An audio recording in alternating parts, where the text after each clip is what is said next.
Greetings, dear reader. I am Erik Eldritch, and today we'll be reading my book, Don't Worry, I Won't Be Long, The Tale of Greypelt and the Thieves of Reggio. It was not a sound sleep. Jabs of pain dragged Bruno back to quasi-consciousness, again and again. Dreams mixed with reports from his senses and became delirium. He heard the sounds of dragons chasing horses through the forest, the echoes of whinnying steeds cut short as their throats were severed by saurian fangs, and that terrible hissing as the dragons fought over the best cuts of meat. He turned his attention away from the terrible slaughter to a company of knights that were hunting for wolves in the woods. They had discovered the tracks of their predatory prey and followed it to a pond where the beast was gnawing on a rabbit. The knights confronted the creature arrogantly, but the beast shrugged off their swords and spears and gobbled them up, armor and all, growing bigger and bigger with each man it consumed. When the creature had whittled down the band of hunters to a single survivor, the last knight threw down his sword and shield, knelt down, and prayed. The mighty wolf charged, determined not to let the prayer be completed. It lunged at the knight, striking him hard with his paw and knocking the knight onto his back. The man gazed up at the night sky, lost in the constellations of ancient heroes and bizarre beasts, and wondered if he would join them. He waited for the wolf to deal its final blow, but it never came. The prayer had been completed just in time, and the devilish dog no longer had the power to touch him. Realizing that the wolf had departed, the knight propped himself up on one elbow, despite the pain in his chest, and looked around. The great wolf was gone, but another presence had entered. A cloaked figure slowly approached. The forest was dark and the cloak was black, but somehow the swordsman could sense that it was a woman. A goddess? Minerva, patron of knights, perhaps? Or Diana, the huntress, trekking about in her own moonlight? No, it must be shadowy Laverna, for that was who the swordsman had prayed to in his hour of need. And she was wearing the black cloak of a thief and moving silently towards the wounded man. "Laverna, you heard my prayer," Bruno whispered into the darkness, for he had played the part of the swordsman all along. The figure stopped cold in her tracks and waited. "No, please, Laverna," the wounded man pleaded. "I am your servant. I mean no harm. Don't go." The figure's face was hidden, and the pious plunderer remembered the legend of his patron deity. To those who failed in their heists, Laverna appeared as a headless spectre, but those who succeeded would be blessed with a vision of her in her full glory. "Please, let me see your face, my goddess," he begged. "Let me see that your head is upon your shoulders, that the heist has been completed.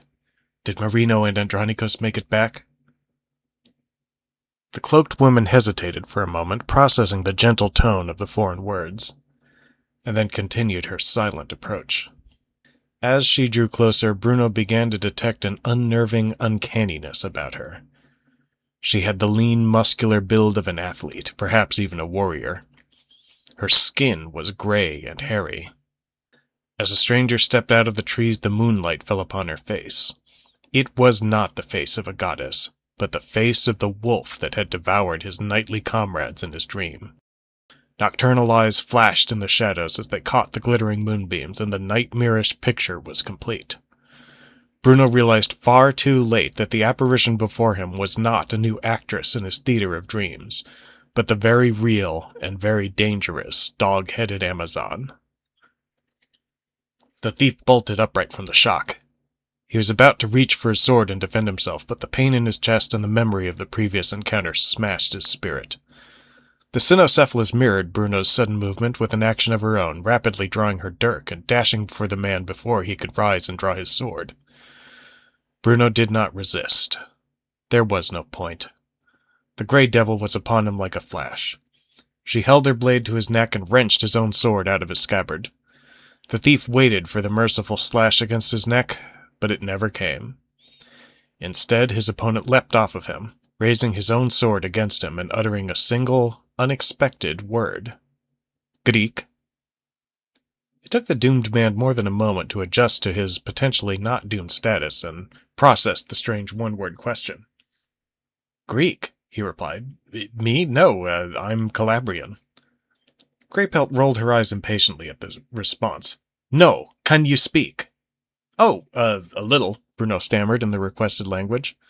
My mother was Greconici, always wanted me to learn the language so I could become a scholar, but I never stopped, Greypelt interrupted, and rattled the man's sword in his face to illustrate her displeasure. I do not care. You're not the one I want. You've taken my mark away from me. Who, me? What mark? I don't even know you. The thief's instinct was to lie, but he immediately regretted the notion. With a flick of the wrist, the angry she-wolf slapped him across the face with the flat of his own sword. The blow hurt on its own, but also triggered the crunching pain in his chest again. And yet you know what I have done, Greypelt growled. You know how useless you and your dead comrades were against me and my partner. You can imagine the incredible suffering I will inflict upon you if you don't cooperate. Very well, Bruno complied, groaning from his various pains. What do you want from me?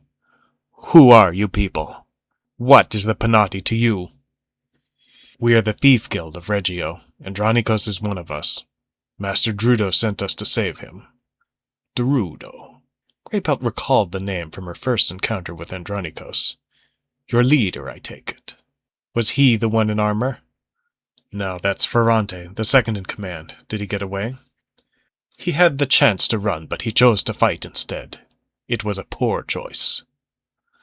The Cynocephalus was not naturally one to sing her own praises, but it seemed necessary to impress upon the hairless apes just how harshly she would handle their shenanigans. None but you escaped, as far as I can tell. The thief balked at the news. He had hoped that some of the men who had chased after the doghead had escaped as he had. To have bested Ferrante in combat was impressive enough, but this grey devil had outright killed him, while he was in armor and she was naked, not to mention the rest of the swordsmen who had pursued her. Where is Andronikos Anatoli? Greypelt continued. There's another who escaped with me, Bruno explained. Marino rode back to Reggio, back to Drudo. He'll be furious with you. For all of this, but especially for Ferrante. I'll be sure to watch out for him, the canine coyly replied, but then checked her own hubris. Is he human as well? Mostly. He's a descendant of Gigantes, a mountain of a man, and he's known to crush men's skulls with his bare hands when he's worked into a frenzy. And he will be. Any other warriors in your guild that I should be prepared for? Bruno hesitated. Loyalty was a tricky thing to the Thieves' Guild. Most of them were not so much devoted to Drudo as they were engaged in a mutually beneficial relationship.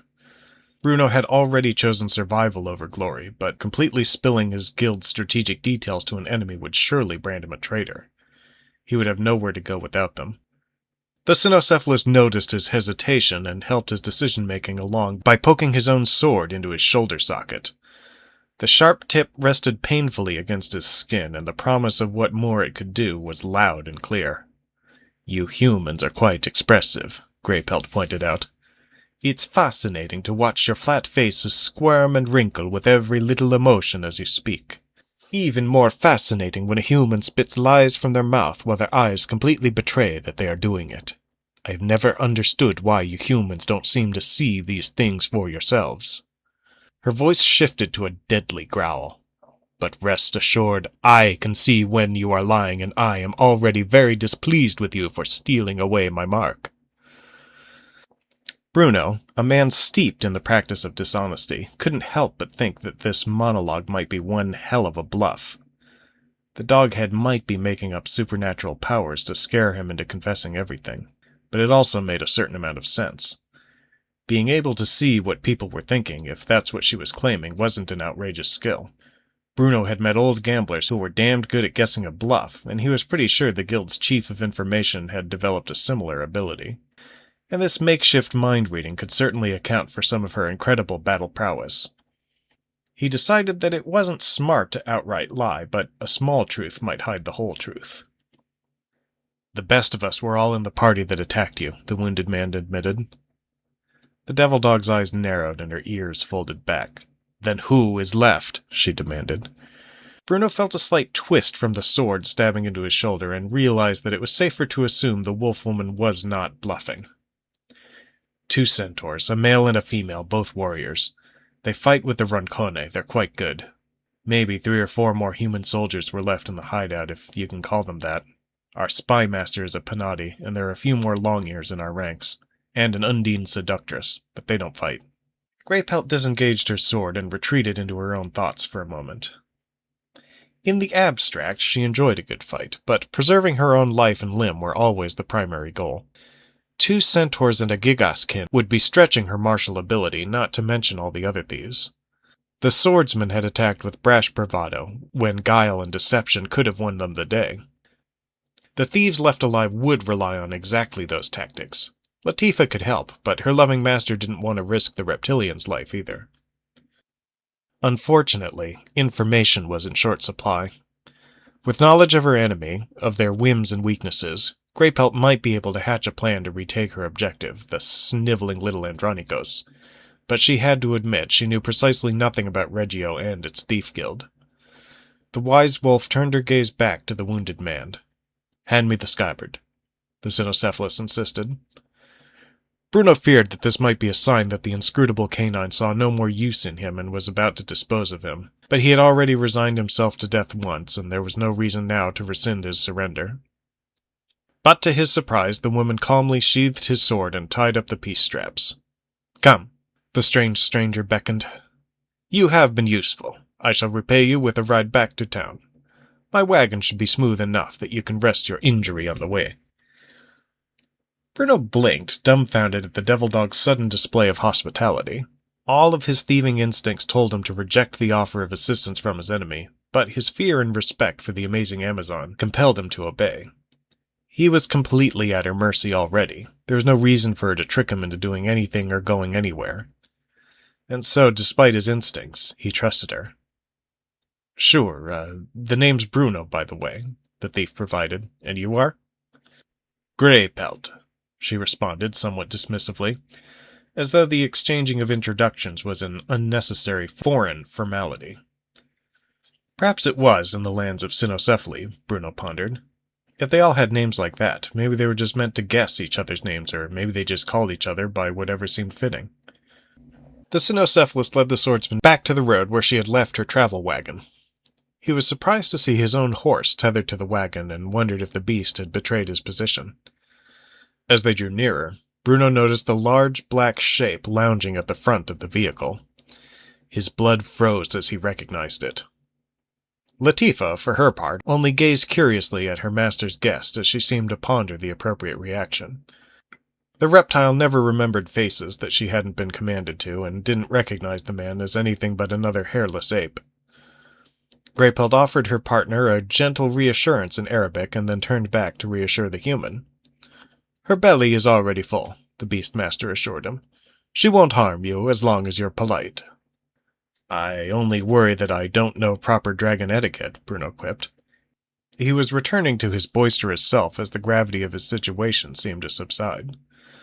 "Then you'd better be extra polite," the wolf-woman responded stoically, her empty tone leaving the thief quite unsure of whether or not his joke had landed or if the Grey Devil had responded with a joke in kind. The wagon had 2 benches on either side that its solitary owner was accustomed to using as shelves for her various belongings. She quickly rearranged some sacks to give her burly guest a place to sit and beckoned him into the vehicle. As he sat down and adjusted his eyes in the darkness, Bruno slowly realized that a gruesome trophy was beside him in the wagon. The severed heads of his fallen companions were hanging from the opposite side of the cart, all tied together in a long rope like a sickening string of beads. Luckily, none of the inanimate faces were looking directly at him, but he could see many of them in terrible detail.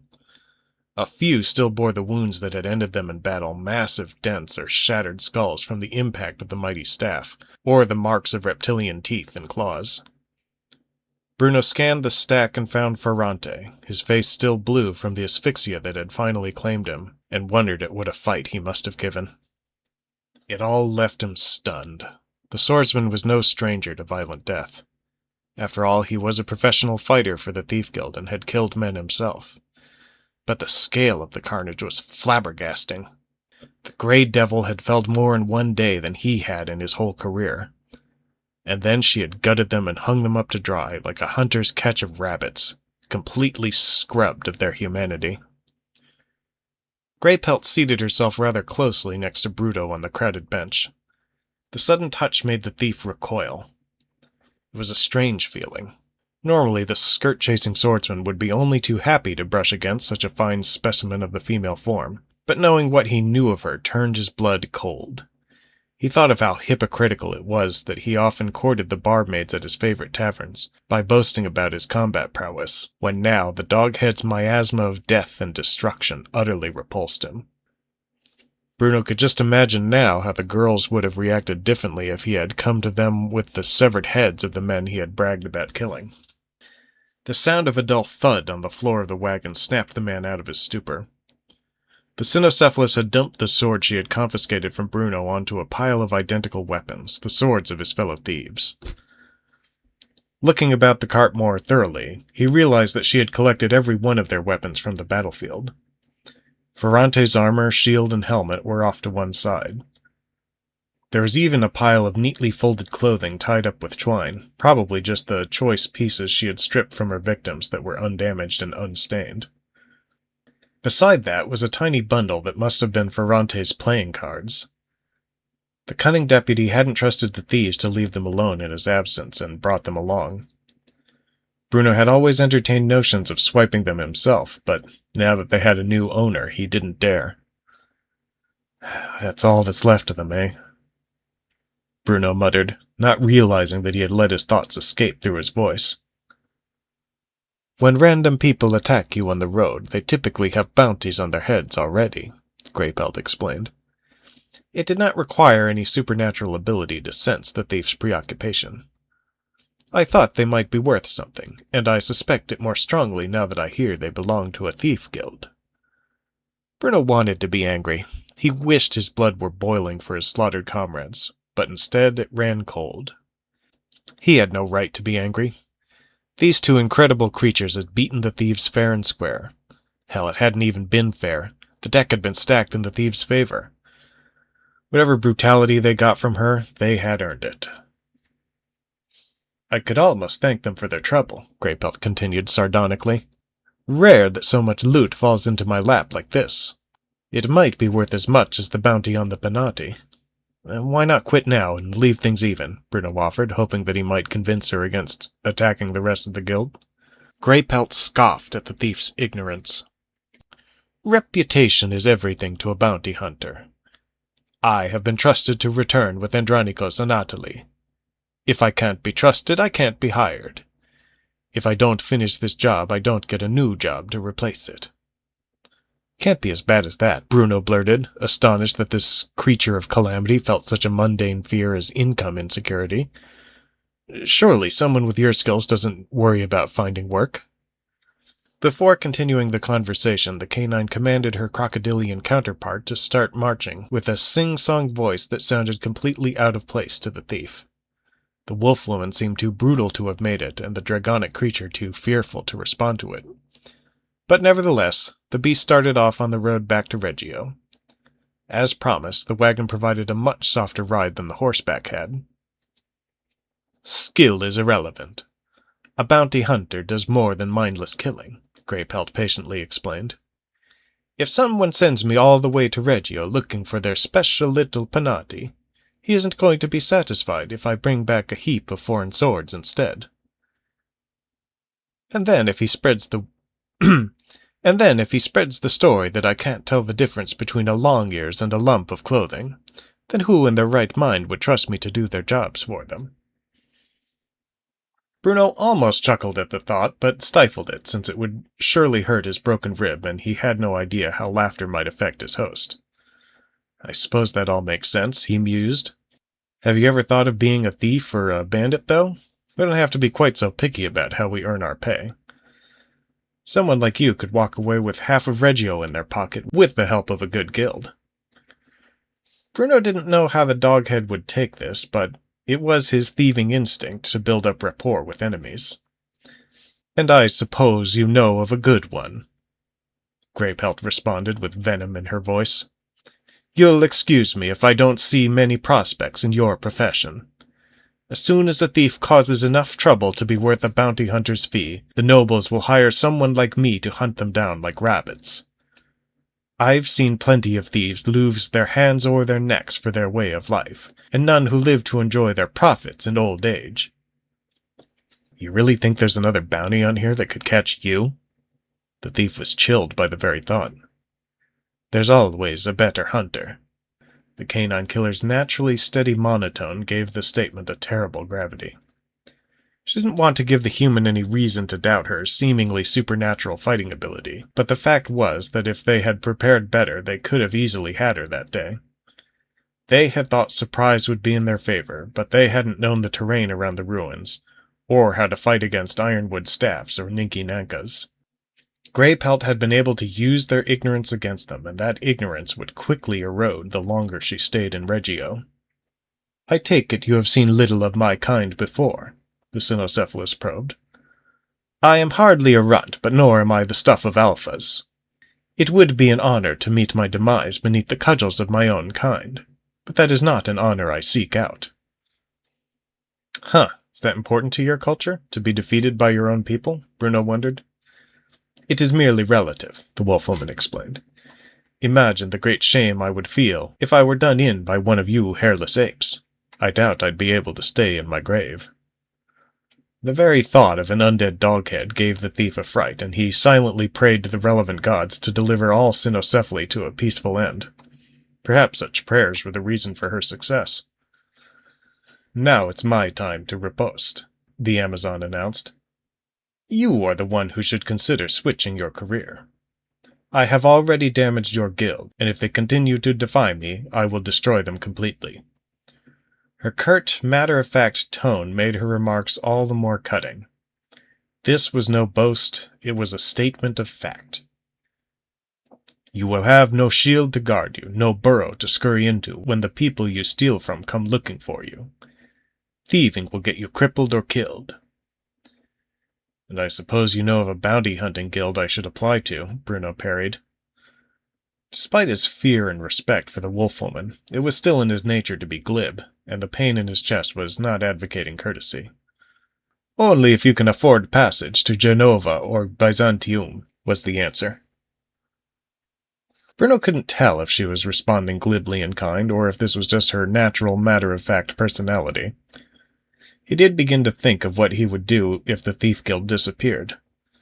A day ago, it would be impossible to imagine that the guild could be defeated by anything. But now that he had seen the devil dog and her dragon in action, it was hard to imagine there was anything the guild could do. Ferrante was already dead, and without him, Drudo would begin to fall apart. Even if they did manage to survive or hand over the Panati to appease the huntress, then what? You'll have to let me sleep on it, Bruno interrupted his own thoughts. The encounter had spiked his adrenaline enough to keep him awake so far, but now the steady pace of the cart and calm conversation were lulling him back into the realm of sleep. The Cynocephalus only nodded in acknowledgement. Hopefully, he could skip the dreams this time. Thank you for joining me, dear reader. If you'd like to help me out, you can press the like button. Let me know what's on your mind in the comments. And you can buy my books on Amazon. Link in the description. And with any luck, we'll all meet again.